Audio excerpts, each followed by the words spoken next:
तीसरे अधिकार का 52 नंबर के सूत्र से पढ़ेंगे, 53 नंबर के सूत्र से पढ़ेंगे। स हेतुर्वेदोपलब्ध्यनुपलब्धि भेदात्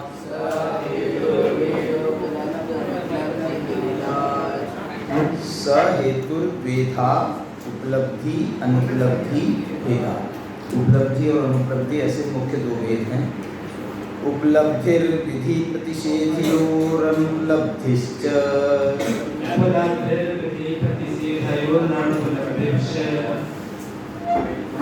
सब लोग बोलिए, माइक से मत बोलिए, सब लोग बोलिए जोर से। उपलब्धिर विधि प्रतिषेधयोरनुपलब्धिश्च।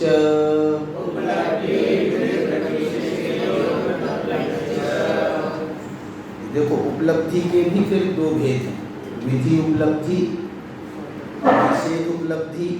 इसी प्रकार से अनुपलब्धि के भी दो भेद हैं, विधि अनुपलब्धि और प्रतिषेध अनुपलब्धि। ऐसे जो है 4 प्रकार के हेतु के भेद बन जाते हैं।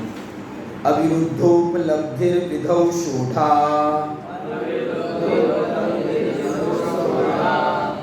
ये अविरुद्ध उपलब्धि क्या चीज होती है? देखो उपलब्धि और अनुपलब्धि दो भेद हो गए, हेतु के उपलब्धि अनुपलब्धि दो भेद हो गए, उपलब्धि के विधि और प्रतिषेध दो भेद हो गए, अनुपलब्धि के विधि और प्रतिषेध दो भेद हो गए। अब ये नया भेद कौन सा आ गया? अविरुद्धोपलब्धि।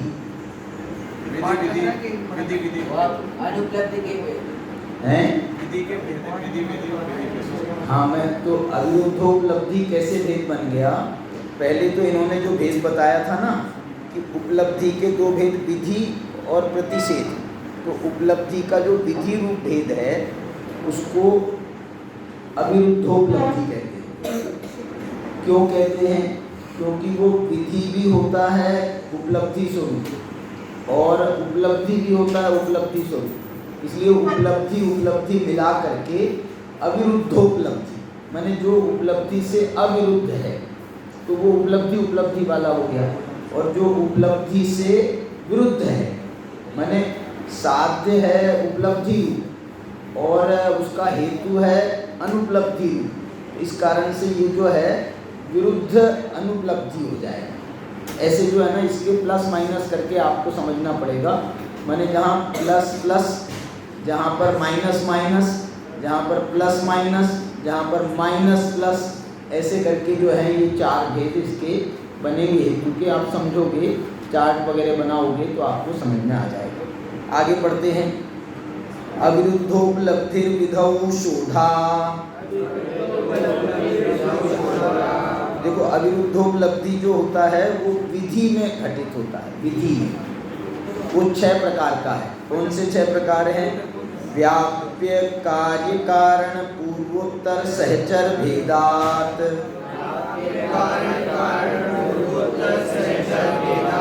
माने अविरुद्धोपलब्धि जो है, विधि रूप जो अविरुद्धोपलब्धि है वो 6 प्रकार का है।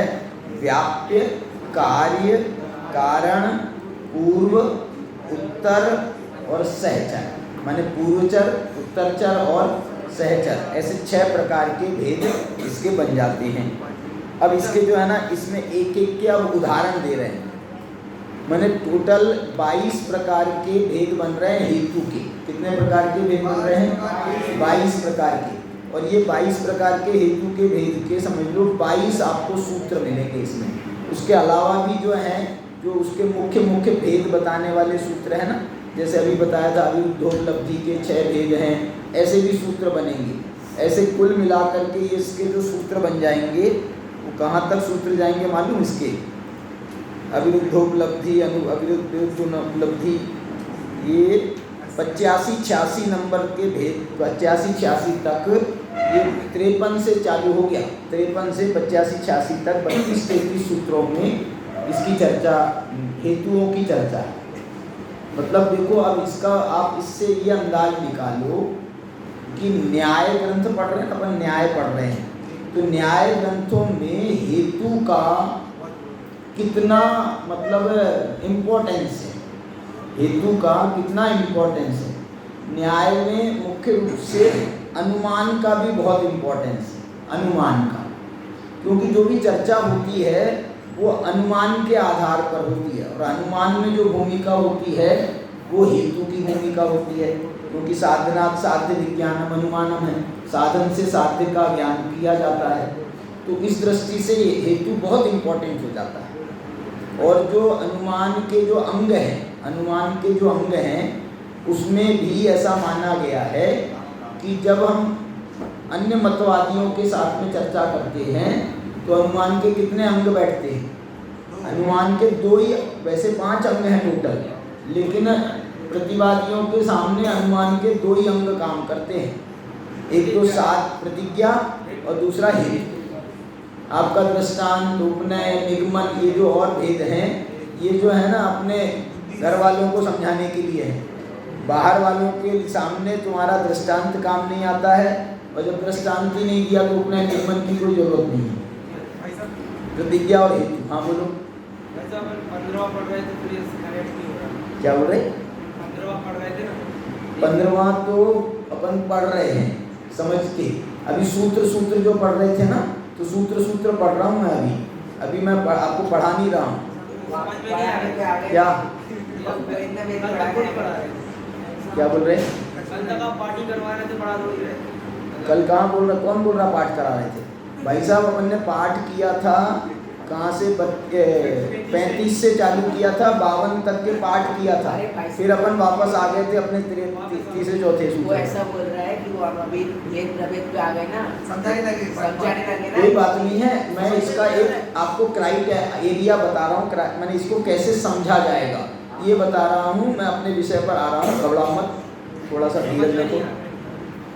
तो तुम एक काम करो, बाहर चले जाओ, तुमको मैं बाहर आके समझाऊंगा। चलो फुटफुटो यहाँ से, बदतमीजी से बात कर रहे हो ऊपर से, उनको समझ में नहीं आ रहा। तुमको हेतु का मैं बात बता रहा हूँ, हेतु के कितने भेद होते हैं, कैसे होते हैं। सूत्र पाठ हम कर रहे हैं, सूत्रों का आपका अर्थ बता रहा हूँ। तुम उल्टा क्रॉस कर रहे हो मेरे को, तुम पीछे जाके तो बैठ जाओ अभी, बिल्कुल लास्ट में पनिशमेंट।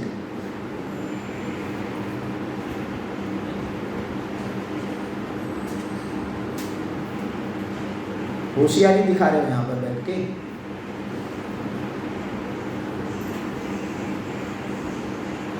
कल क्या पढ़ा रहे थे तुम और आज तुम कहाँ आ गए हो, तुम क्या कर रहे हो? तुमसे पूछ के पढ़ाएंगे कैसे पढ़ाना कैसे नहीं पढ़ाना। चलिए, तो इसके बाद में जो है ये जो 6 प्रकार के हेतु बताए हैं, एक एक हेतु का इसमें सूत्र बनाया है। और उसके साथ में मैंने आपको ये बताया कि हेतु विषय जो है ये कितना इम्पोर्टेंस है। और ये विषय मेरे को बताने का इसलिए विकल्प आया आपको, क्योंकि जो मुझे मूल में विषय मिला था ना, वो ये मिला था विषय हेतु और हेत्वाभास का। और वो विषय जो है बदल बदल के फिर जो है ये अपन तीसरे अधिकार पर आए, तीसरे अधिकार से फिर भूमिका में पहले दूसरे अधिकार पर भी आए। इस प्रकार से ये बात बनी। चलिए, रसादिक सामग्र अनुमानेन रूपानुमानमिच्छद्भिः इष्टमेव किंचित् कारणम् हेतुर्यत्र सामर्थ्या प्रतिबंध कारणांतरा वैकल्ये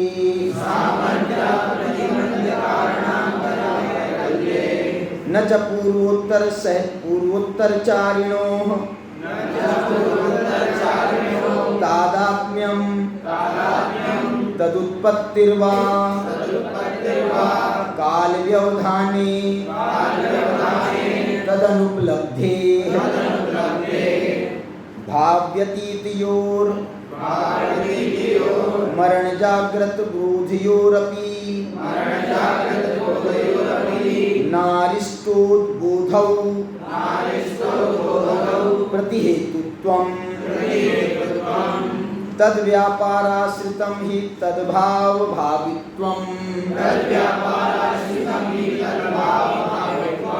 सहचारिणोरपि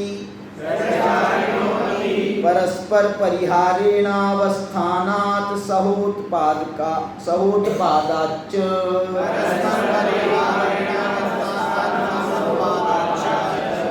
परिणामी शब्दः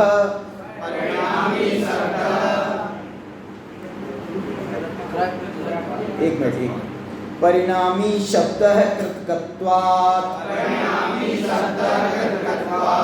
य एवं स एवं द्रष्टो यथा घटः कृतकश्चायं तस्मात् परिणामी यस्तु न परिणामी स न कृतको द्रष्टो यथा बन्ध्यास्तनन्धयः कृतकश्चायं तस्मात् परिणामी अस्त्यत्र देहिनी बुद्धिर्व्याहारादेः अस्त्यत्र छाया छत्रात् उदेश्यति शक्तं कृतिकोदयात् उद्गाद भरणिः प्राक्तत एव अस्त्यत्र मातुलिंगे रूपं रसात् विरुद्ध तदुपलब्धि प्रतिषेधे तथा नास्त्यत्र शीतस्पर्श औष्ण्यात् नास्त्यत्र शीतस्पर्शो धूमात् नास्त्यत्र शरीरिणी सुखमस्ति हृदयशल्यात्। देखो ये हृदय शल्य नाम की बीमारी तब भी थी, हृदय शल्य हार्ट अटैक। चलो, नास्त्यत्र शरीरिणी सुखमस्ति हृदय शल्यात् नोदेश्यति मुहूर्तान्ते हाँ नोदेश्यति मुहूर्तान्ते शक्तं रेवत्युदयात् नोद्गादभरणिर्मुहूर्तात् पूर्वं पुष्योदयात् नास्त्यत्र भित्तौ परभागा भावोर्अर्वाग्भाग दर्शनात्।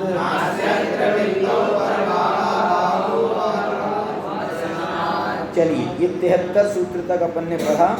अब 74 से जो है 97 सूत्र तक का पाठ अपन कल करेंगे।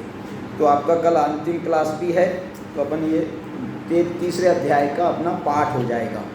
चलिए, अपन जो है कहाँ पर पहुँच गए थे?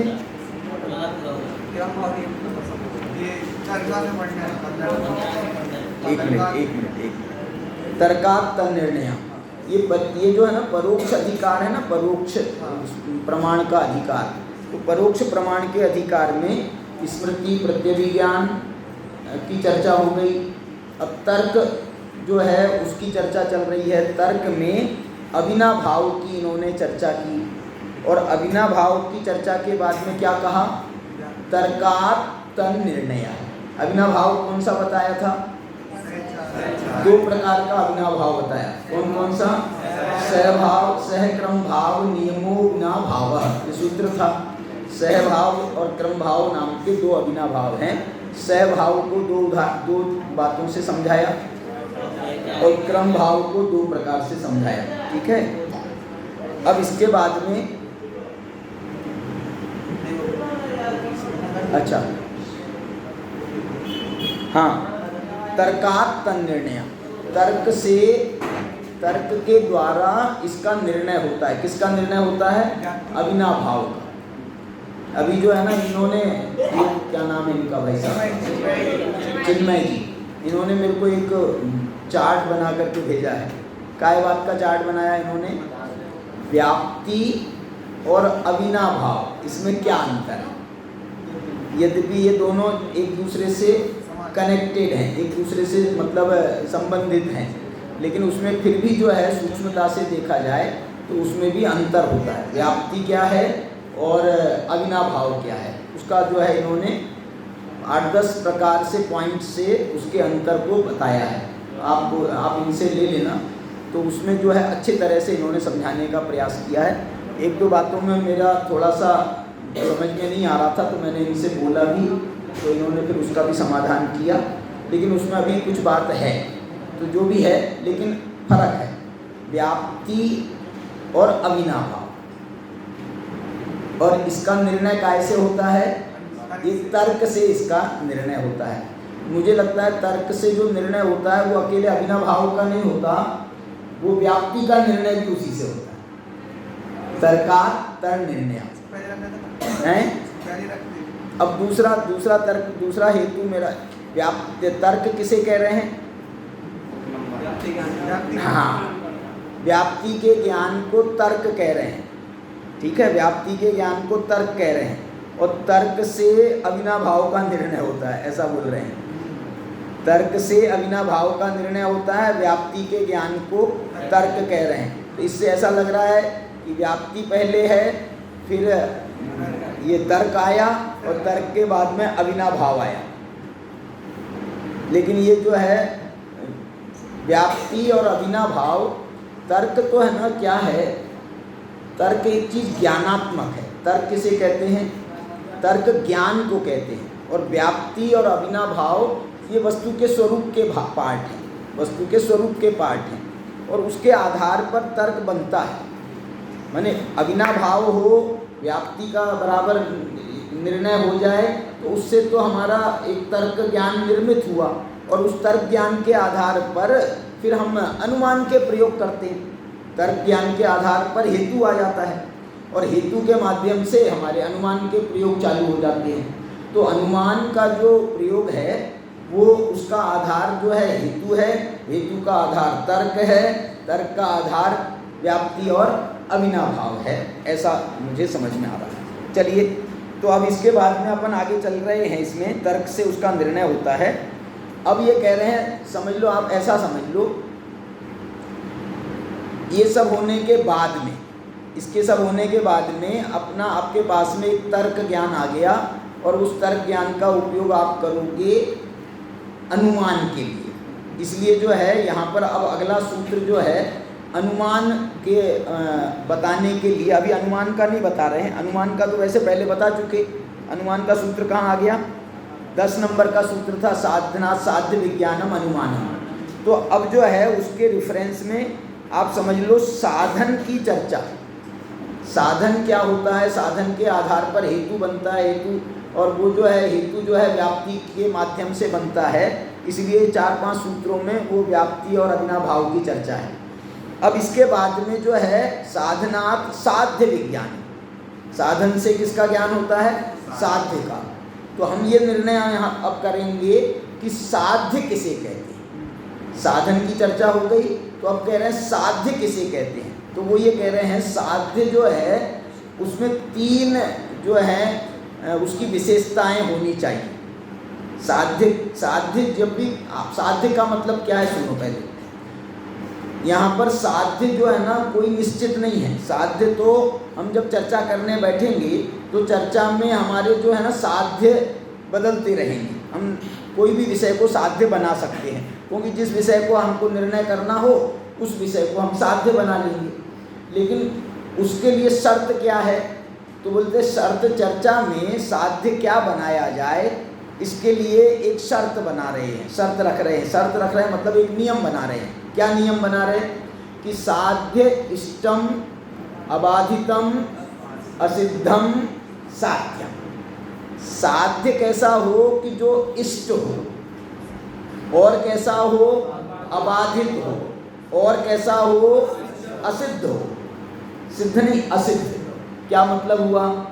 वो ये कह रहे हैं कि इष्ट क्यों विशेषण दिया है, इसमें आगे उसका भी खुलासा करेंगे। इष्ट विशेषण क्यों दिया है और असिद्ध विशेषण क्यों दिया है ना, आएगा। इसको मैं थोड़ा सा समझाऊं। इष्ट विशेषण क्यों दे रहे हैं?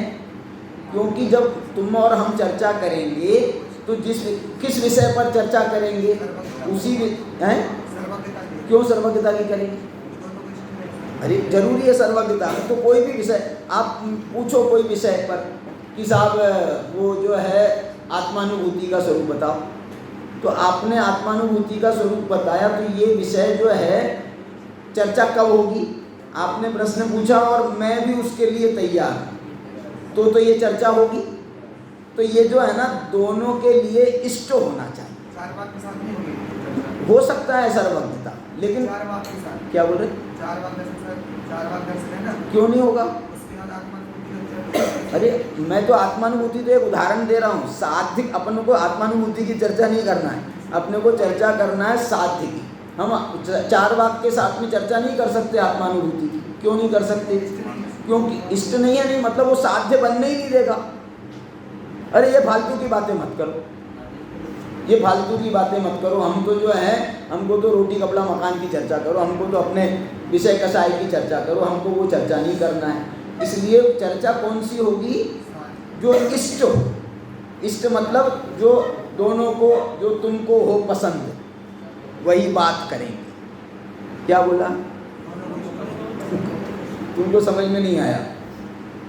ये जो है ना एक गाना था, वो भाई साहब समझ गए।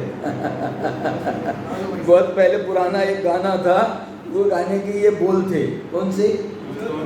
जो तुमको हो पसंद वही बात। जो तुमको हो पसंद माने इष्ट हो, तो वो इष्ट, इसलिए साध्य वही बनता है जो इष्ट होता है। देखा? फिर दूसरा है अबाधित हो। साध्य क्या बनता है? अबाधित विषय साध्य बनता है। बाधित विषय को कोई साध्य बनाना पसंद नहीं कर। बोले साहब आज अपन इस विषय पर चर्चा करेंगे कि अग्नि ठंडी होती है। क्या विषय पे चर्चा करेंगे? अग्नि ठंडी होती है। बोले क्या मूर्खता की बात करते हो? मूर्खता की। अग्नि ठंडी होती है, ना तुम मान रहे हो अग्नि ठंडी होती, ना मैं मान रहा हूँ अग्नि ठंडी होती। फिर काय को चर्चा करें अग्नि ठंडी होती की? तुम मानते हो क्या अग्नि ठंडी होती है? तो वो खुद ही कहेगा, बोले नहीं मैं तो नहीं मानता। तो फिर मैं भी नहीं मानता, तुम भी नहीं मानते, फिर क्यों चर्चा कर रहे हैं? क्यों नहीं कर रहे हैं? उसको असाध्य बनाया क्योंकि वो बाधित विषय है। बाधित विषय किसे कहते हैं? इसमें आएगा, बताएंगे। जो प्रत्यक्ष आदि प्रमाणों के द्वारा बाधित है। तो ये जो विषय है ये तो प्रत्यक्ष प्रमाण से बाधित है कि अग्नि ठंडी होती है। तो प्रत्यक्ष आदि प्रमाणों से बाधित हो ऐसे विषय को जो है वो क्या बनाएंगे? वो साध्य नहीं बनता। बाधित विषय साध्य नहीं बनता, इसलिए अबाधित होना चाहिए। और ये तीसरा पॉइंट सबसे ज़्यादा इम्पॉर्टेंट है। वो क्या है? असिद्ध होना चाहिए। असिद्ध होना चाहिए, ये बात दोनों तरफ से नहीं, ये एक तरफ से। माने प्रश्नकार को असिद्ध होना चाहिए, उत्तर देने वाले को तो वो सिद्ध होनी चाहिए, तब तो वो उसको सिद्ध करेगा। सिद्ध हो मैंने मेरे को मालूम होना चाहिए तब तो मैं आपको बताऊंगा। अब मेरे को मालूम ही नहीं है तो मैं कैसे बताऊंगा? इसलिए मुझे असिद्ध नहीं है वो प्रश्नकार को असिद्ध होना चाहिए, तो उसकी तरफ से ये विशेषण दिया गया। मैंने अब देखो इष्ट विशेषण जो है ये दोनों तरफ से, अबाधित विषय है ये भी दोनों तरफ से है, लेकिन असिद्ध विषय, असिद्ध जो पॉइंट है ये एक तरफ से। तो ये जो है इसको समझने, इष्टम अबाधितम सिद्धम साध्यम। अब देखो इन्होंने प्रारंभ किया है असिद्ध पद से। ये क्यों ऐसा आप बताओ? इष्टम अबाधितम असिद्धम, तो पहले चर्चा काय की होनी चाहिए? इष्ट की होनी चाहिए, फिर अबाधित की होनी चाहिए, फिर असिद्ध की होनी चाहिए। ये जो है ना ये इनकी शैली है ऐसी। क्या बोल रहे हैं?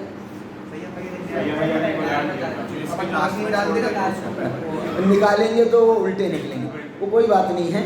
मेरे को तो ये जो इनकी शैली है, इनकी शैली पर ध्यान दें। जो हमारे टीका क्या नाम है ग्रंथकार है माणिक्य नंदी, ये माणिक्य नंदी की शैली की विशेषता है ये। अब जैसे हम तत्वार सूत्रकार से बात करें, तत्वार सूत्रकार ने कौन सी शैली का प्रयोग किया? उन्होंने कहा कि सम्यक दर्शन ज्ञान चारित्राणी मोक्ष मार्ग। तो फिर चारित्र की चर्चा पहले करो, फिर ज्ञान की करो, फिर दर्शन की करो। उनने नहीं करी वो शैली। उन्होंने क्या किया? फिर तत्वार श्रद्धानम सम्यक दर्शन, माने उन्होंने सम्यक दर्शन को पहले चर्चा करी। तो ये एक शैली का भेद है। और आप आगे के सूत्रों में भी देखोगे तो जैसे तत्वार सूत्र में आपको मैं उदाहरण दूं, जो 9वां अध्याय है, 9वें अध्याय में आश्रव निरोध है संवर है कहा। आश्रव के निरोध का नाम संवर है। स गुप्ती समिति धर्मानुप्रेक्षा परिचय चारित्र है। वो गुप्ती समिति धर्मानुप्रेक्षा परिचय और चारित्र से संवर होता है। तो आगे के सूत्रों में उन्होंने पहले गुप्ती की चर्चा करी, फिर समिति की चर्चा करी। मतलब आप उनके क्रम देखोगे तो आपको यही क्रम मिलेगा। और माणिक्य नंदी का आप क्रम देखोगे तो आपको ये इनका उल्टे क्रम से चलने का उनका एक शैली है। ये अपन ने वहाँ भी देखा था। कहाँ? पहले सूत्र में। पहले सूत्र में क्या देखा था? स्वापूर्वार्थ व्यवसायात्मकम ज्ञानम प्रमाणम। तो दूसरा सूत्र काय के आधार पर बनाया था उन्होंने? ज्ञान। दूसरा हिताहित प्राप्ति परिहार समर्थम एक प्रमाणम तत्व ज्ञान में। तो वो जो है ना, वो ऐसा पीछे से चलते हैं। तो यहाँ पर भी उनका यही प्रयोग अपने पास सामने आ रहा है कि इष्टम अबाधितम असिद्धम साध्यम। तो असिद्ध पद साध्य में क्यों दिया, इसके लिए अगला सूत्र है। संदिग्ध विपर्यस्ता व्युत्पन्नानां साध्यत्वम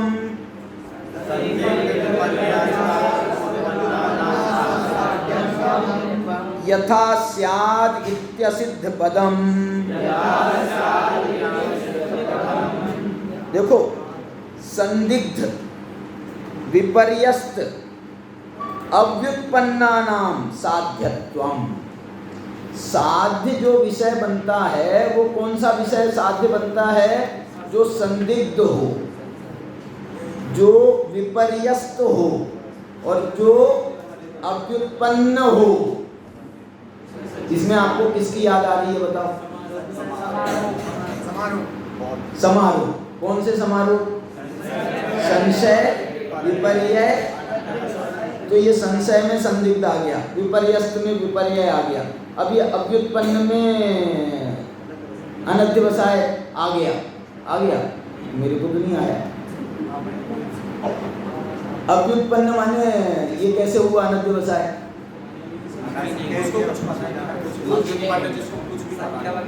तो कैसे घट गया? कैसे घट गया यहाँ पर?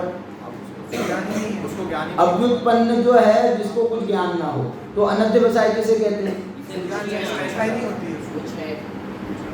उसका भी यही अर्थ है, जिसको कुछ ज्ञान ना हो।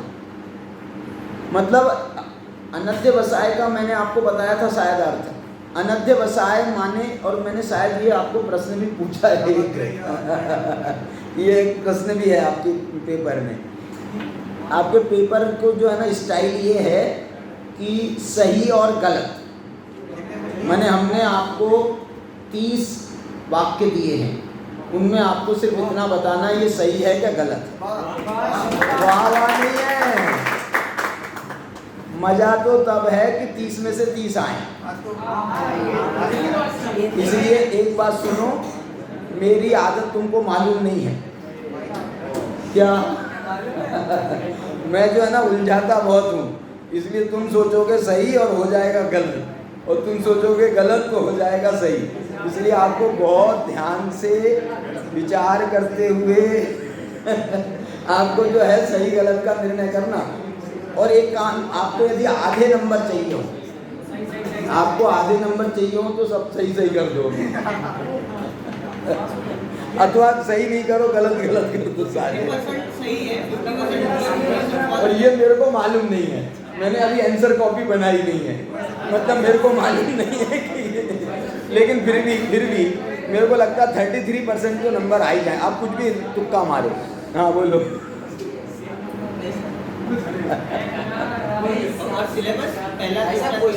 हाँ, सिलेबस जो है, पहला अधिकार, दूसरा अधिकार, तीसरा अधिकार, और तीसरे अधिकार में ये आपके ये 15-17 तक ही शायद है, और एक आध आगे पीछे का भी हो जो मैंने पढ़ाया है, जो मैंने आपको पढ़ाया है, या मैंने ऐसा सोचा होगा कि अभी 2 दिन में आपको ये विषय और आ जाएंगी, बस उतने तक ही लिया है, आ जाए। आउट ऑफ कोर्स कुछ नहीं है।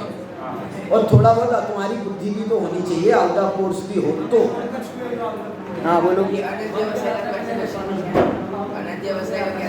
जो कैसे पूछा ये भी बता दूं इसको मैंने इतना बता, सुनो मैंने इतना बता दिया, उतने से संतोष करो, इससे ज़्यादा नहीं बताना है। सुनो एक प्रश्न है असिद्ध को लेके, आपने कहा कि जो वादी है उसके लिए वो सिद्ध होगा, लेकिन ऐसा माने तो एक मटके में मैं अग्नि की धुआं दूंगा और मैं आपको नाव में लेके चलूंगा पानी में, और वहाँ पे छेद करके मिट्टी में जो घड़ा है उसमें छेद करके आपको दिखा दूंगा यहाँ पे धुआं है, तो आपको फिर मानना पड़ेगा कि यहाँ पे जल में भी धुआं हो सकता है। इसलिए आवश्यकता नहीं बनती कि दोनों के लिए अशुद्ध होना चाहिए। ये जो बात कह रहे हैं, इनका ये कहना है कि असिद्ध विशेषण भी जो है वो एक तरफा नहीं है, दो तरफा है, ऐसा इनका कहना है। इसको सही माना जा सकता है क्या? मेरे को ये समझ में नहीं आ रहा, फिर चर्चा कैसे होगी, फिर निर्णय क्या निकलेगा? ऐसा भी हो सकता है, आप ये भी कह सकते हो कि भाई हम चीज अभी माने मोटे तौर पर उसके बारे में जानकारी नहीं है, और हम और आप जो है ना दोनों मिलकर के इस बात का निर्णय कर रहे हैं, तो जो है तुम अपने तर्क दोगे, मैं अपने तर्क दूंगा, और उसके बाद में सब अभी हमको मालूम नहीं है क्या उत्तर क्या है, ये नहीं मालूम है, लेकिन तुम भी अपने तर्क दे रहे हो, मैं भी अपने तर्क दे रहा हूँ, तुम अपने हेतु दे रहे हो, मैं अपने हेतु दे रहे हूँ। अब किसका सही माना जाएगा? जो निकलेगा उसमें से, जो असली में निकलेगा कि भाई जैसे ये पर्वतो यम वन्यमान धूमवत्वात्, ये हमारा ये असिद्ध है, यह पर्वत अग्नि वाला है, ये जो है ना असिद्ध है, साध्य, ये साध्य असिद्ध है। अब इनके कहने के हिसाब से मुझे भी असिद्ध है और तुमको भी असिद्ध है। इसको असिद्ध ऐसे कह सकते हैं दोनों तरफ से, मोटे तौर पर असिद्ध कैसे कह सकते हैं कि इस अभी प्रकट नहीं है, प्रकट यदि हो तो फिर साध्य ही नहीं बनेगा ना। प्रकट यदि हमको अग्नि दिख रही हो ना तो ना तुमको साध्य बनेगा, ना मेरे को दिख तो रही है, अब इसमें अनुमान लगाने की क्या जरूरत है? तो जो है अनुमान लगाने की जरूरत है कि भैया तुम कहो कि साहब ये पर्वत अग्नि वाला है, और मैं भी कहूँ कि साहब ये पर्वत अग्नि वाला लगता है, और तुम भी कह रहे हो लगता है, अभी मैंने असिद्ध है। अब लेकिन है क्या नहीं है, तो तुमने निर्णय दिया कि साहब नहीं है, और मैंने दिया निर्णय कि है, और मेरा जो तर्क था वो धूमवत्वात् वाला तर्क मैंने दिया था। आपने कोई तर्क नहीं दिया समझ लो, या आपने जो तर्क दिया वो नहीं, कोई ना कोई दोष से दूषित हुआ। तो ये फाइनल ये हुआ कि हमने कहा कि अग्नि है और धूम वाला होने से। अब ये अभी भी सिद्ध नहीं हुआ है, अभी इस बात को हमको पक्का निर्णय कब होगा कि चलो देखते हैं। फिर वहाँ जाकर के देखा तो यार तुम्हारी बात सही नहीं। तुम क्योंकि तुम्हारा जो तर्क ज्ञान था, तुम्हारा जो अनुमान ज्ञान था, वो तुम्हारा सही था। तो ऐसे भी घटा सकते हैं भाई साहब की बात के हिसाब से। चलिए आगे देखते हैं। असिद्ध के बारे में यहाँ कह रहे हैं संदिग्ध हो, साध्य कैसा हो?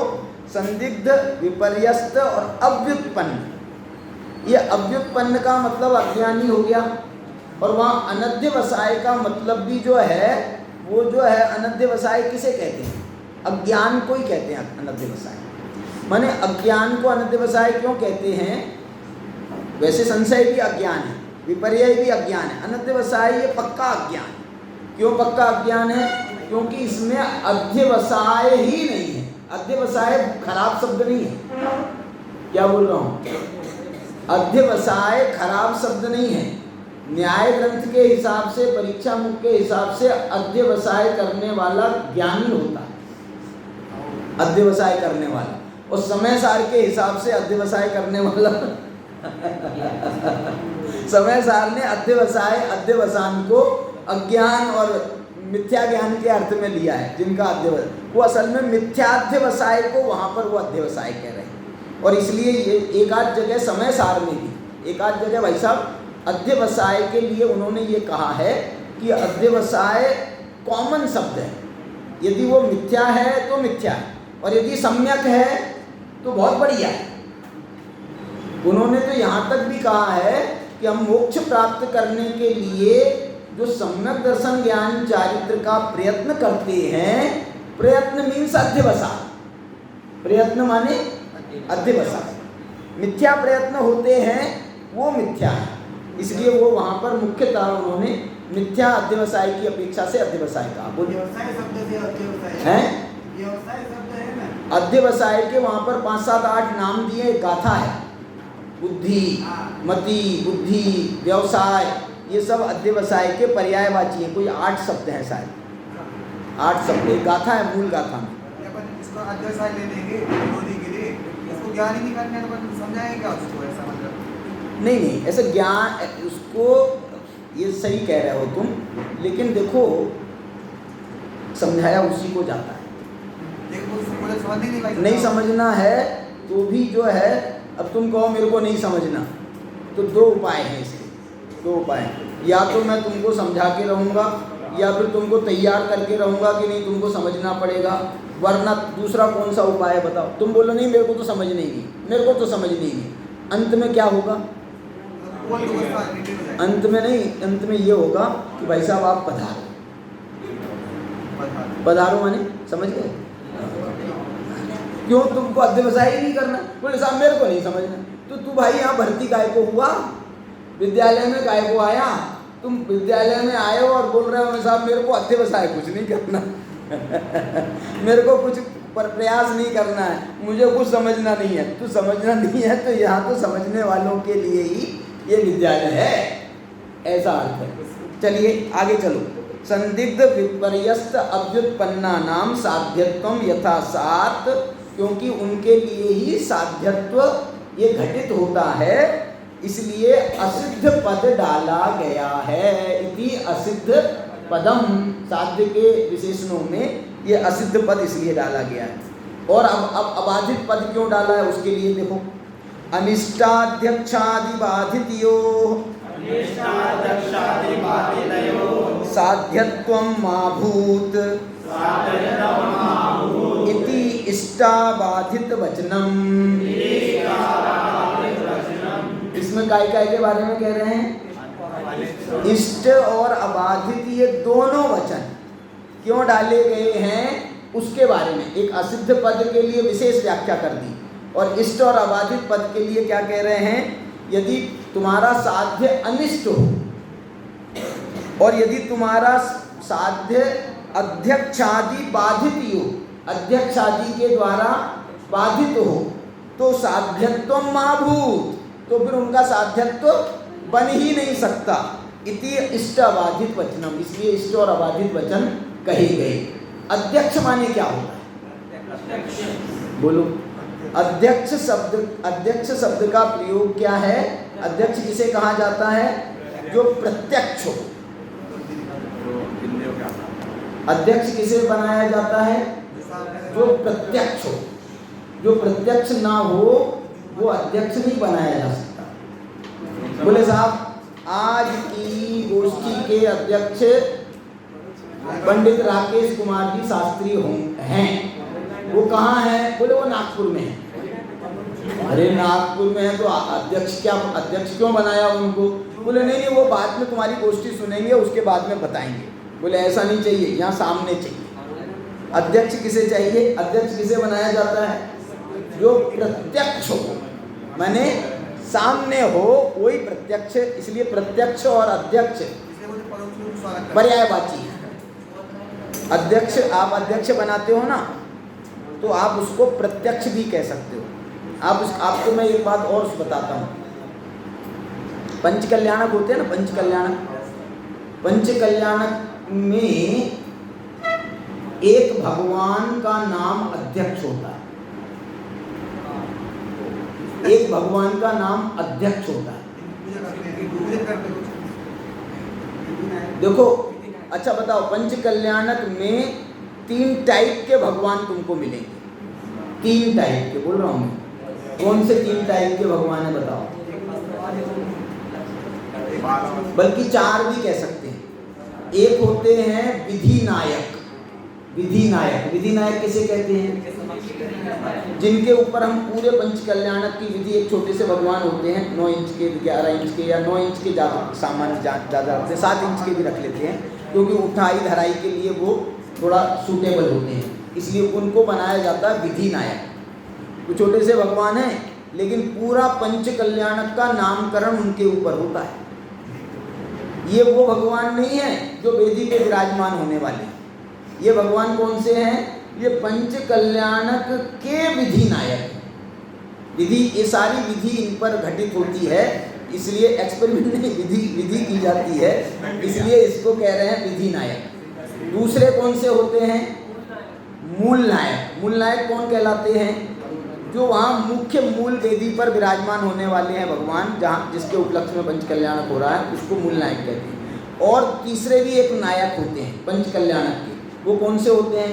मूल नायक के अलावा और जितने भगवान प्रतिष्ठा के लिए आए हैं, उन सब को, वो भी तो नायक है ना, उन सब पर भी जो है वो गर्भ कल्याणक में उनको मंजूषा में विराजमान करते हैं, जन्म कल्याणक में उनको भी बढ़िया कपड़े पहनाते हैं, फिर उनकी सबकी दीक्षा भी दीक्षा कल्याणक में होती है। तो सारे भगवान, 100 भगवान भी प्रतिष्ठित हो रहे हों तो सब पर एक प्रकार से विधि होगी, लेकिन सामने प्रदर्शित हम वही सिर्फ उनकी करते हैं, बाकी की प्रतिष्ठाचार्य लोग करके आ जाते हैं।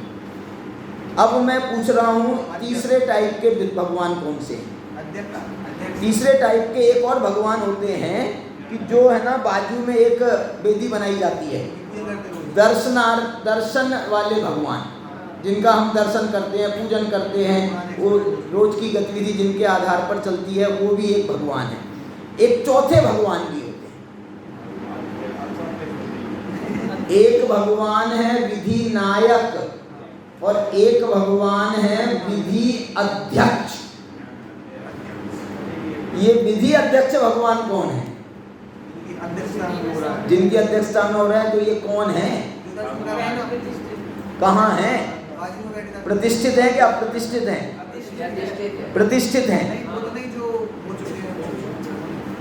लेकिन पंच कल्याणक में कहाँ है, मैं ये पूछ रहा हूँ। देखो, एक भगवान यहाँ पर होते हैं जो अंदर एक वेदी बनाई जाती है ना, स्टेज के पीछे एक वेदी बनाई जाती है, उस वेदी में जितने भगवान प्रतिष्ठित होने आए हैं उन सबको वहाँ पर विराजमान किया जाता है। वो सब भगवान वहाँ पर सारे भगवान अप्रतिष्ठित हैं, लेकिन एक भगवान वहाँ प्रतिष्ठित भी रहते हैं। पहले से प्रतिष्ठित भगवान हैं, वो भी वहाँ पर एक छोटे भगवान हैं या बड़े भगवान जो भी हो सकते हैं, कोई भी हो सकते हैं, वो वहाँ पर बैठे रहते हैं। उनकी अध्यक्षता में ये सारे के सारे भगवान अप्रतिष्ठित भगवान प्रतिष्ठित होते हैं। इनकी अध्यक्षता में, वो प्रतिष्ठित भगवान की अध्यक्षता में। इसलिए जो हमारा यहाँ पर अध्यक्ष होता है ना सभाओं में, वो अध्यक्ष कैसा होता है? वो अत्यंत निष्णात होता है, वो पहले से प्रतिष्ठित होता है। क्या बोला मैंने? वो प्रतिष्ठित है और सभा अप्रतिष्ठित की है, और उन सबको ये जो विधि अध्यक्ष जिसको अपन ने बनाया सभा का, वो जो है सबको बराबर मार्गदर्शन करते हैं, सही बात बताते हैं, कुछ विवाद आ जाए तो उस विवाद का निपटारा करते हैं, वो अध्यक्ष। तो ये अध्यक्ष जो है इसकी बड़ी भूमिका है। इसलिए यहाँ पर क्या बोला था, ये अध्यक्ष कहाँ से आ गई बात कि साध्य जो होता है वो अध्यक्षादि प्रमाणों से बाधित नहीं होना चाहिए। इसलिए जो है आप अध्यक्ष ऐसे ऐरे गहरे को नहीं बना सकते।